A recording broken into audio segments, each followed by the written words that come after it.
Hello everyone, welcome to my YouTube channel. तो आज मैं आपको एक्सप्लेन करने वाली हूँ my classmate from far far away का 7th एपिसोड।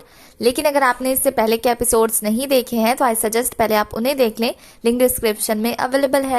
तो एपिसोड स्टार्ट होता है और हमें सीन दिखाया जाता है कि गुई जो है अपनी पावर की मदद से लोकेशन पता कर लेती है कि यूचैन को कहाँ पे वो गुंडे पीट रहे हैं। और दूसरी तरफ दिखाया जाता है कि यूचैन को उन गुंडों ने इतना बुरी तरीके से पीटा होता है, उसके बावजूद भी उनको शांति नहीं मिलती है। वो उसकी उंगलियां तोड़ने की बात करते हैं। तो जैसे ही वो उंगली तोड़ने ही जाते हैं ना कि तभी हमारी गुई पहुंचती है और वहां उसको क्या मजा चखाती है। तो जो गुंडों का लीडर होता है वो हमारे यूचैन से पूछता है कि वो कौन है। तो यूचैन अपनी बहन की जान कैसे खतरे में रहने दे सकता था, तो वो मना कर देता है कि वो गुई को नहीं जानता। पर हमारी गुई कहती है कि वो उसकी बहन है और ये वहां उसे बचाने आई है और वो उसे वार्निंग दे रही है कि अभी छोड़ दे वरना बाद में पछताएगा। तो वो कहाँ मानने वाला था। तो वो गुई को अटैक करने लगता है और गुई इतना अच्छा मजा चखाती है ना, उन लोगों को पीट पीट के उनका भुर्ता बना देती है। और कुछ लोग तो गुई की आंखें देखकर ही डर के भाग जाते। और फिर जब गुई यूचन से कहती है कि चलो मेरे साथ, तो वो कहता है कि मैं उठने की हालत में भी नहीं हूँ तो चलूंगा कैसे। तो वो वही गुंडों में से एक चमचे को बोलती है कि वो उसको कैरी करे और बेचारा मैडम मैडम बोल के उसको कैरी कर भी रहा होता है और फिर उनको टैक्सी तक भी छोड़कर आता है। दूसरी साइड उनका कंपटीशन स्टार्ट होने वाला होता है और टीचर जो है वो गुई को वहां ना देखकर परेशान हो रही होती है। और हमारी फैनगाई को ये एक मौका लगता है तो वो टीचर से बात करने ही जाती है कि क्या वो उसके बदले कर सकती है। कि उससे पहले हमें गुई का सीन दिखाया जाता है जहां हमारा यूचन कहता है कि मैं तुम्हें ना तो थैंक यू बोलने वाला हूँ और ना तो तुम मुझे सॉरी, अब हमारा हिसाब बराबर हो गया। हमारी गुई जो है वो उसकी बात को अवॉइड करके ड्राइवर को तेज चलाने के लिए कहती है। तो यूचन को ऐसा लगता है कि उसकी बहन जो है वो उसकी हेल्थ की इतनी केयर करना चाहती है कि उसको हॉस्पिटल ले जाना चाहती है। पर गुई उसका भ्रम तोड़ती है और ड्राइवर को बोलती है कि वो स्कूल की तरफ जल्दी से लेके जाए, जिसे देखकर तो बेचारा हक्का बक्का रह जाता है। वहीं टीचर को अभी तक गुई ना आती हुई देखकर वो फैनगाई को हाँ बोलने वाली होती है कि गुई फटाफट से वहां पहुंच जाती है और फिर उनका शो स्टार्ट होता है। और गुई इतनी अच्छी परफॉर्मेंस देती है कि उसके परफॉर्मेंस के बीच में वहां ये हेलेन भी आता है और वो गुई को नोटिस करता है इतनी अच्छी परफॉर्मेंस देते हुए। तो हमारा यूचन जो है वो कहता है हमारे ये हेलेन से, जो उसके पास में बैठा होता है, कि वो लड़की जो देख रहे हो ना वो मेरी बहन है। पता है कितना अच्छा कर रही है ना। और वो भी बहुत ज्यादा खुश हो जाता है, बिल्कुल बच्चों जैसा ये लड़का। और वहीं गुई की टीम ये कंपटीशन जीत जाती है। और जब गुई कंपटीशन जीत जाती है तो ये हेलेन उसे देखने लगता है और फैनगाई को लगता है कि वो ये हेलेन उसके लिए आया है। तो बहुत ही खुशी खुशी होकर उसे देखती है, पर जैसे ही देखती है कि वो गुई को देख रहा है तो अपसेट हो जाती है। और वहीं गुई और ये हेलेन के बीच में दिखाया जाता है कि ये हेलेन उसे इशारों इशारों में वेल डन बोलता है। उसके बाद दिखाया जाता है कि क्लास के बीच में ये हेलेन और गुई जो है वो चिट के जरिए बात कर रहे होते हैं और दोनों इस मोमेंट को एंजॉय करते हैं। अब ये हेलेन की तरफ से तो वो गुई को थोड़ा थोड़ा अपना फ्रेंड मानने लगा है, पर गुई तो गुई है। उसके बाद दिखाया जाता है कि गुई ने जो डाटा कलेक्ट किया होता है उसमें से वो किसी और एक एलियन का पता निकालती है और उससे जाकर मिलती है। तो वो एलियन पहले तो उसे इनकार कर रहा होता है, लेकिन जैसे ही गुई उसे अपनी पावर दिखाती है तो वो मान जाता है और फिर गुई को बातों बातों में बताता है कि वो यहाँ आया था और यहीं फंस गया है, तब से वो यहीं काम करता है और यहीं रहता है। तो गुई को देखने के बाद उसे अपनी फैमिली की याद आने लगी है और वो यहाँ से नहीं जाना चाहता। तो गुई उसकी हेल्प करना चाहती थी, इसलिए उसे कह देती है कि तुम डॉक्टर की नजरों में हो, इसलिए यहाँ से दूर चले जाओ। तो वो समझ आता है उसकी बातों को।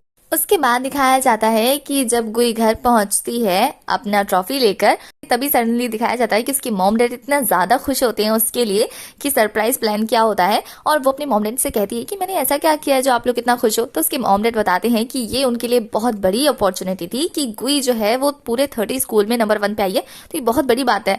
और उन लोगों को इतना खुश होकर, इतना मुस्कुराते हुए, एंजॉय करते हुए देखकर हमारी गुई के फेस पे भी एक स्माइल आ जाती है। मतलब वो कहीं ना कहीं खुद को उस माहौल में ढालने की कोशिश कर।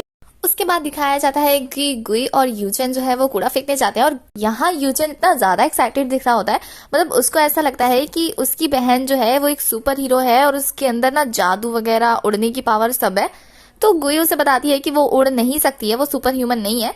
तो वो उसे कहता है कि फिर उसका नेक्स्ट प्लान क्या है यहाँ पे आने का। तुम्हारी गुई बताती है कि उसे अपने घर जाना है और वो तब तक यहीं रहेगी। तो हमारा गुई जो है उसे रिक्वेस्ट करता है कि जब तक वो अपने घर नहीं चली जाती तो क्या वो इसे अपना घर समझ सकती है। तो गुई उसे कहती है ठीक है चलो घर चलते हैं। और ये बात सुन के वो बहुत ज्यादा खुश होता है, छोटी बच्ची की तरह। उसके बाद गुई जो है वो रिकॉर्डिंग करने लगती है और कहती है कहीं ना कहीं मैं अपनी आइडेंटिटी को भूलती हुई जा रही हूँ। मैं इस माहौल में इतना ज्यादा घुल मिल गई हूँ कि मुझे डर लगता है कि कहीं मैं अपना रियल फॉर्म भूल ना जाऊं और जल्द से जल्द मुझे यहाँ से जाना है। लेकिन यहाँ की ये छोटी छोटी खुशी मुझे भी इफेक्ट करती है।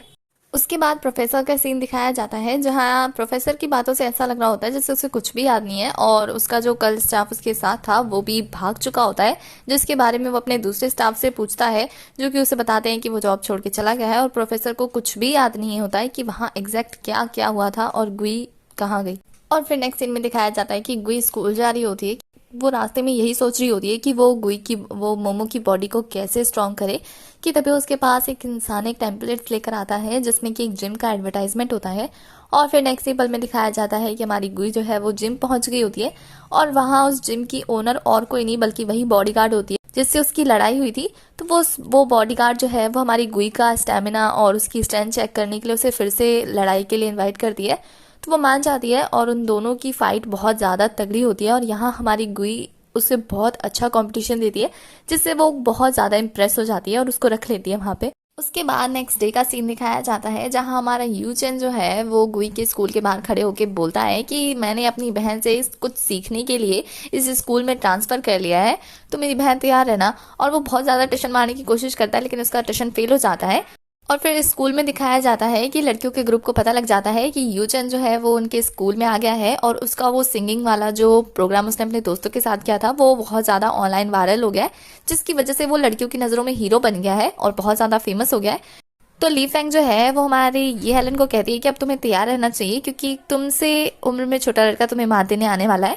तो हमारा ये हेलन जो है वो कहता है कि कभी कभी लड़कियां टेस्टलेस हो जाती हैं। तुम्हारी गुई भी उसकी हाँ में हाँ मिलाती है जिससे दोनों हंसने लगते हैं। और इधर यूचन को दिखाया जाता है जो लड़कियों में सच में बहुत ज़्यादा पॉपुलर हो जाता है अपनी बास्केटबॉल स्किल से। दूसरी तरफ फैनगाई को दिखाया जाता है जो टीचर से बात करती है क्योंकि उनके स्कूल में एक एग्जाम होने वाला है जिसके थ्रू जिससे बच्चों को यूएस के स्कूल में ट्रांसफर कर दिया जाएगा। तुम्हारी फैनगाई जो है वो ऑलरेडी यूएस जाना चाहती है, फॉरेन जाके पढ़ाई करना चाहती है, तो उसके लिए बहुत ज़्यादा अच्छी अपॉर्चुनिटी है जिससे वो बहुत ज़्यादा खुश हो जाती है और अपने सपने को पूरा होते हुए अपनी आंखों से देखना चाहती है। ये हालन उसके पास आता है और उससे पूछता है कि क्या तुम्हें यूएस जाना है, तो वो उसे बताती है अपने सपने के बारे में। तो ये हालन को पता होता है कि एग्जाम होने वाले हैं, तो वो कहता है कि मैं भी जा सकता हूँ। तुम्हारी जो फैनगाई है वो बहुत ज़्यादा खुश होती है कि ये हालन उसके साथ जाएगा। और दूसरी तरफ दिखाया जाता है कि टीचर भी जो है वो हमारी गुई को फोर्स करी होती है कि वो भी ये एग्जाम दे क्योंकि वो टॉपर है और अगर टॉपर ये एग्जाम देगा तो बहुत अच्छी बात होगी उसके लिए। तुम्हारी गुई जो है अपनी फैमिली की तारीफ करते हुए उन्हें मना करती है कि उसकी मॉम उसका डेली खाने करती हैं और वो अपनी मॉम को छोड़ के नहीं जाना चाहती। उसके डैड भी उसकी बहुत ज़्यादा केयर करते हैं और उसका भाई तो बिल्कुल स्ली है, स्टूपिड है, तो जिसकी केयर उसको करनी है। तो टीचर उसे कहती है कि अगर तुम जाना चाहोगी तो वहाँ तुम्हें बहुत सारी फैसिलिटीज़ मिलेगी, तुम्हें कंप्यूटर से रिलेटेड नॉलेज भी मिलेगा। और ये बात सुन के तो गुई फटाक से मान जाती है और उसे देख तो टीचर थोड़ा सा शॉक होती है कि वो इतनी जल्दी मान गई। उसके बाद ये हालन को दिखाते हैं जो कि अपने डैड को मना रहा होता है अपने यूएस जाने के बारे में। तो उसके डैड का कहना है कि आज नहीं तो तुम कल चले ही जाओगे, हमारे पास इतना पैसा है। तो ये हालन को तो फैनगाई के साथ जाना होता है, तो वो कहता है कि उसको स्कूल में रहते रहते ही जाना है और उसको बहुत सारी चीज़ें हैं जो सीखनी है जिसकी वजह से वो जाना चाहता है। तो ये हेलन के डैड उसकी खुशी के लिए मान जाते हैं और ये हेलन इस बात से बहुत ज़्यादा खुश होता है। उसके बाद नेक्स्ट डे का सीन दिखाया जाता है जहाँ फैनगाई जो है वो स्टूडेंट्स की कॉपियाँ लेकर टीचर्स रूम में जा रही होती है कि वहाँ दो टीचर्स के कन्वर्सेशन से उसे पता लग जाता है कि ये हालन के डैड जो है वो इस स्कूल के बहुत बड़े डोनेट करने वाले व्यक्ति हैं, जिसकी वजह से टीचर को उसे ट्रांसफ़र करना ही पड़ेगा और वो किसी और बच्चे को चांस नहीं दे सकते। तो यही बात जो है हमारी फैनगाई चुटकी से सुन लेती है और उसको बहुत ज़्यादा बुरा लगता है और फिर वो ये हालन से इस बारे में डिस्कस भी करती है कि ये हालन जो है वो बहुत ज़्यादा पैसे वाला है और गुई जो है वो बहुत ज़्यादा टैलेंटेड है और इन सब में किसी के साथ अनफेयर हो रहा है तो वो हमारी फैनगाई है क्योंकि उसकी फैमिली बहुत ज़्यादा गरीब है और वो पढ़ने में भी उतनी ज़्यादा अच्छी नहीं है गुई और ये हालन के मुकाबले, तो इसलिए वो पीछे रह जाएगी। और फिर वो ये हालन को बोलती है बहुत बुरा भला क्योंकि वो अमीर है और उसके डैड उसकी पोजीशन का बहुत अच्छा फ़ायदा उठा रहे हैं और ये बात कहीं ना कहीं हमारे ये हालन के दिल पे लग जाती है और इससे उन दोनों की दोस्ती में थोड़ा सा दरार आता है। उसके बाद दिखाया जाता है कि ये हालन जो है वो स्कूल का कंप्यूटर हैक करके क्वेश्चन पेपर निकाल लेता है और उसके दिमाग में हमारे फैनगाई की बातें चल रही होती है जब उसने कहा था कि ये हालन के लिए पैसों के बल पर जीतना बहुत आसान बात है और गुई के लिए अपने दिमाग पर एक फैनगाई है जिसके साथ अनफेयर हो रहा है। तो वो क्या करता है, अगले दिन वो क्वेश्चन पेपर ले जाके फैनगाई को दे देता है और कहता है कि ये सिर्फ इकलौती मदद है जो वो फैनगाई की कर सकता है और वो क्वेश्चन पेपर से देखकर फर्स्ट आ सकती है। अगले दिन का सीन दिखाया जाता है हमें जब सारे बच्चे लाइन में लगे होते हैं तो उन्हें एक अनाउंसमेंट सुनाई जाती है जिसके तौर पर पता लग जाता है कि ये हालन जो है वो चीटिंग करके एग्जाम पेपर निकालता है जिसकी वजह से सभी बच्चों को वार्निंग मिलती है और ये हालन समझ जाता है कि ये काम किसने किया है और फैनगाई भी उसे बहुत ही झुकी हुई नजरों से देखती है, मतलब ये सारा कांड उसी का है। जिसके बाद ये खबर ये हेलन के डैड तक पहुंचती है और वो आकर भरे स्कूल में ये हेलन को चाटा मार देते हैं, जिससे वो बहुत ज्यादा अपसेट हो जाता है और क्लास के स्कूल के सभी बच्चे उससे दूर दूर भागने लगते हैं और उसके बारे में बहुत ज्यादा बुरा भला बोलने लगते हैं, क्योंकि वो एक टाइम पे कॉलेज का सबसे स्मार्ट और टैलेंटेड बच्चा था और आज जब उसकी चीटिंग की बात पता लगी है तो वो सबकी नजरों में गिर गया है। और ये हेलन के साथ बच्चों की बढ़ती दूरियां और दूसरी तरफ हमारे क्यूट यूचैन का फेमस होना, जो कि लड़कियों के बीच में अपने काइंड, क्यूट और टैलेंटेड होने की वजह से बहुत ज्यादा फेमस हो रहा होता है और लड़कियों के बीच बहुत बहुत बहुत ज्यादा पॉपुलर हो गया होता है। दूसरी तरफ फैनगाई जो है वो ये हेलन के बारे में सोशल मीडिया पे बहुत ही बुरे बुरे कमेंट पढ़ती है, क्योंकि बच्चे अब उसे ट्रोल करने लगे हैं, क्योंकि वो चीटिंग करता था स्कूल में, जिसकी वजह से वो टॉप पर होता था स्कूल का। तो सबकी नफरत अब झलक रही होती है। और इन्हीं समय ये हेलन के साथ कुछ अच्छा होता है तो ये कि डिंगनैन के साथ उसकी दोस्ती और ज्यादा मजबूत हो जाती है। मतलब कहते हैं ना कि बुरे वक्त में जो आपके साथ होता है वही आपका रियल फ्रेंड होता है, और यहाँ डिंगनैन ने प्रूव कर दिया है कि वही ये हेलन का रियल फ्रेंड है। और वहीं फैनगाई जो उसके सबसे क्लोज हुआ करती थी एक टाइम पे, उसी ने उसको धोखा दिया है और वो कहीं ना कहीं ये बात जानती है। जिसके बाद जब ये हेलन घर जा रहा होता है तो वो उसे रोककर उससे बात करने की कोशिश करती है और वो कहती है कि जैसे ही उसे पता लगा था कि ये हेलन ने चीटिंग की थी तो उस रात वो बहुत अच्छे से सो नहीं पाई थी और पता नहीं कैसे गिल्ट के मारे कि वो स्कूल को धोखा नहीं दे सकती या ये हेलन को नीचा दिखाने के लिए वो बस टीचर के पास पहुंच गई और उसने सब कुछ उन्हें बता दिया। उसे नहीं पता उसने ये क्यों किया, लेकिन अब वो बहुत ज्यादा गिल्टी फील कर रही है, क्योंकि उसे नहीं पता था कि सारे बच्चे उसके बारे में इतना ज्यादा बुरा बुरा कमेंट करेंगे और उसके खुद के डैड उसे स्कूल में आकर पीटेंगे। तो माना ये हेलन उसकी बातों पे रिएक्ट नहीं करता है, क्योंकि अब उसके दिल में शायद फैनगाई के लिए वो फीलिंग्स नहीं रही फैनगाई की इस हरकत की वजह से। तो फैनगाई जो है उसे सॉरी बोलती है, पर ये हेलन उसे सिर्फ इतना बोलता है कि अब वो अपने यूएस जाकर अच्छे से पढ़ाई कर और वो सिर्फ उसे बेस्ट विशेस दे सकता है, और ये बोल के वो वहां से चला जाता है और हमारी फैनगाई रोती रह जाती है।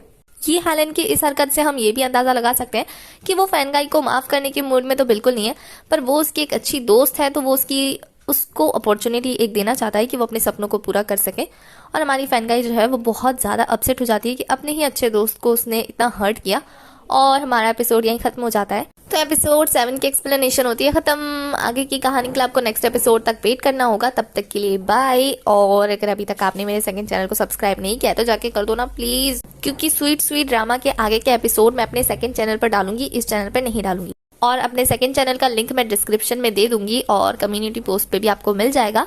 अगर आप उस चैनल पे 1K सब्सक्राइबर कर देते हो तो फिर मैं स्वीट स्वीट का ड्रामा आगे के एपिसोड एक्सप्लेन कर दूंगी।